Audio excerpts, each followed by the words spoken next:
దోస్తులు, మీకోసం కొన్ని మంచి విషయాలు, మంచి వాస్తవాలు చెప్తాను వినండి.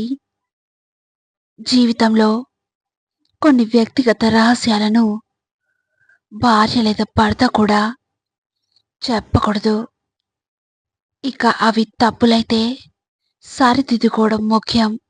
అంతేకాని ఈ ప్రపంచానికి తెలియజేయడం ఏ మాత్రం ముఖ్యం కాదు. ఇక తెలిస్తే అర్థం చేసుకునే వారితో ఏ సమస్య ఉండదు. కానీ మిగతా వారు జీవితాంతం వేలెత్తి చూపుతూనే ఉంటారు. గాయం అయిన చోటే మళ్ళీ మళ్ళీ గాయం చేస్తూ ఉంటారు. ఒక తప్పుని సరిదిద్దుకోవడానికి గతం ఎలాగో మళ్ళీ తిరిగి రాదు. కాబట్టి భవిష్యత్తులో మళ్ళీ అలాంటి తప్పు చేయకుండా ఉంటే ఇక దాన్ని సరిదిద్దుకున్నట్లే అవుతుంది.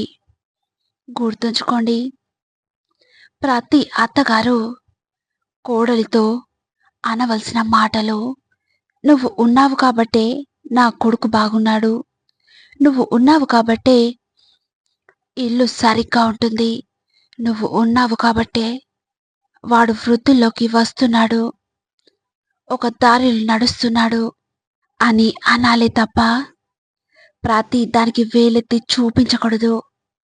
చిన్న చిన్న విషయాల్లో కూడా పెత్తనం చేయకూడదు. అత్తగారు ఎప్పుడూ కూడా కోడల్ని ఒక మాట అనే ముందు కొడుకు యొక్క భవిష్యత్తుని దృష్టిలో ఉంచుకొని మాట్లాడగలగాలి.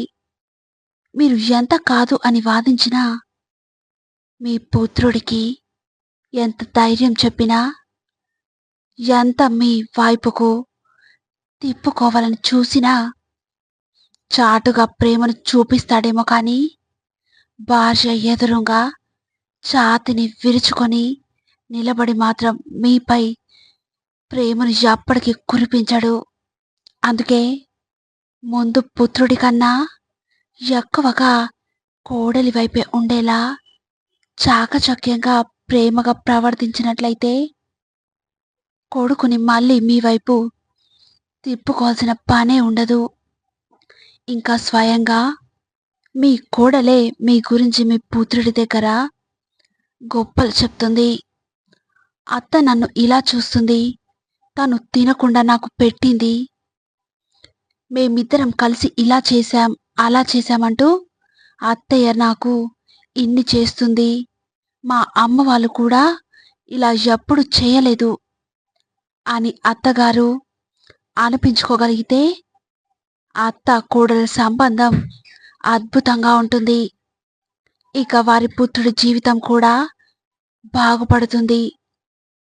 ఇక కొందరు ఇలా అంటూ ఉంటారు, కోడళ్ళు కూడా అత్తల్ని అర్థం చేసుకోవాలని. నేను వారికి చెప్పేది ఒక్కటే, మీరు వారికంటే అనుభవంలో ఎంతో గొప్పవారు, ఎంతో పెద్దవారు కూడా. ఇక వారిది చిన్నపిల్లల మనస్తత్వం, వారికి మీరే మెల్లమెల్లగా ఓపికగా నేర్పించగలగాలి. ఇక వారు కూడా మిమ్మల్ని చూసి నేర్చుకుంటారు. ఓపికగా ఉండడం ఎలా అనేది అర్థమైందనుకుంటా. మీరు కొత్తగా ఎక్కువగా సంపాదించుకోలేకపోవచ్చు, కానీ ఖర్చులని తగ్గించుకోగలరు కదా. ఆదాయం అనేది రెండు రకాలుగా ఉంటుంది. సంపాదించేది ఒక ఆదాయం, ఖర్చులను తగ్గించుకోవడం ద్వారా మిగిలేది మరొక ఆదాయం. సంపాదన మన చేతుల్లో లేదు అంటే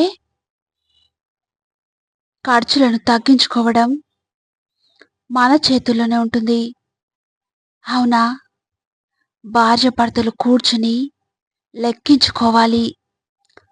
అనవసరమైన ఖర్చులు మానుకోగలగాలి. అవసరమైన ఖర్చులని కుదిరించుకోగలగాలి. ముఖ్యంగా భార్య భర్తలిద్దరూ ప్రతి ఖర్చును కూడా లెక్కలు రాసుకోవడం అలవాటు చేసుకోవాలి. అలా కాకుండా నా మీద నమ్మకం లేదా, నేనేమైనా అనవసరంగా ఖర్చు చేస్తానా, నేను ఖర్చు చేసే ప్రతి రూపాయికి కూడా ఒక విలువ ఉంటుంది. ఒక అత్యవసరం ఉంటుంది అనే మాటలను ముందుగా ఆపివేయండి. లెక్కలు రాసుకుంటేనే తెలుస్తుంది ఏ రూపాయి ఎందుకు ఖర్చవుతుంది అని. గుర్తుంచుకోండి, లెక్క చేస్తేనే సంసారం, లేదంటే ఆ సంసారమే లెక్కల్లో లేకుండా పోతుంది. అర్థమైందనుకుంటా. పిల్లలకైనా సరే వాళ్ళ సంపాదన వాళ్ళు ఖర్చు పెట్టుకుంటే వేరు. తల్లిదండ్రుల సంపాదన ఇచ్చారు అంటే ఇచ్చిన ప్రతి రూపాయికి కూడా లెక్క చెప్పాల్సిందే. ఇక ఇది వారికి చిన్నప్పటి నుంచే అలవాటు చేయాల్సి ఉంటుంది. మా పిల్లల్ని బంధించలేదు, స్వేచ్ఛనిచ్చాము అంటే వారు తర్వాత మేకులై కూర్చుంటారు. అప్పుడు మీరు వారు అడిగిందల్లా కొనివ్వాల్సి ఉంటుంది. స్వేచ్ఛను ఇవ్వండి, తప్పులేదు. అది వాళ్ళకు ఉద్యోగం వచ్చాక లేదా వివాహం అయ్యాక ఏదో ఒక బాధ్యతతో ఉన్నప్పుడు మాత్రమే వారికి స్వేచ్ఛనివ్వండి. అలా కాకుండా 10 లేదా 15 సంవత్సరాలు ఉన్నవారికి స్వేచ్ఛను ఇచ్చారు అంటే వారు ఇక భవిష్యత్తులో బాధ్యత లేకుండా తయారవుతారు. గుర్తుంచుకోండి, జీవితంలో ఎప్పుడు కూడా ఇష్టాలకు అలవాటు పడకూడదు. ఎందుకంటే ఇష్టం అనేది కష్టమైన జీవితాన్నిస్తుంది. జీవితంలో కష్టానికి అలవాటు పడండి. ఇక అది తిరిగి ఇష్టమైన జీవితాన్ని బహుమానంగా ఇస్తుంది. అర్థమైందనుకుంటా. ఈ ప్రపంచంలో ఏ చిన్న సమస్యకి తట్టుకోలేని మనుషులు తయారవుతున్నారు.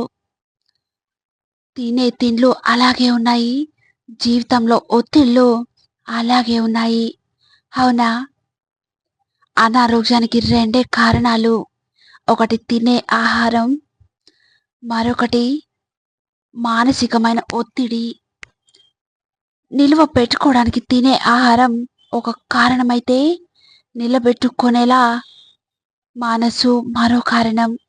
కాదంటారా? ఈ ప్రపంచంలోనే అతిపెద్ద వేదిక మనుషుల యొక్క మనసు. ఇక్కడ ఆడినన్ని నాటకాలు ఇంకెక్కడ ఎవ్వరు చూడలేరు. ఈ రంగస్థలం ఎప్పుడు కూడా ఖాళీగా ఉండదు. రకరకాల భావోద్వేగాలు, కుట్రలు, కుతంత్రాలతో కూడిన నాటకాలు నిత్యం ఈ వేదికపై జరుగుతూనే ఉంటాయి. కాదంటారా? జీవితంలో ఆలోచించి తీసుకున్న నిర్ణయం, కష్టపడి తెచ్చుకున్న అవకాశం, ఓటమి తర్వాత వచ్చే అనుభవం, గొప్ప వ్యక్తిత్వం వల్ల వచ్చే అభిమానం ఎప్పటికీ వృధాగా పోదు.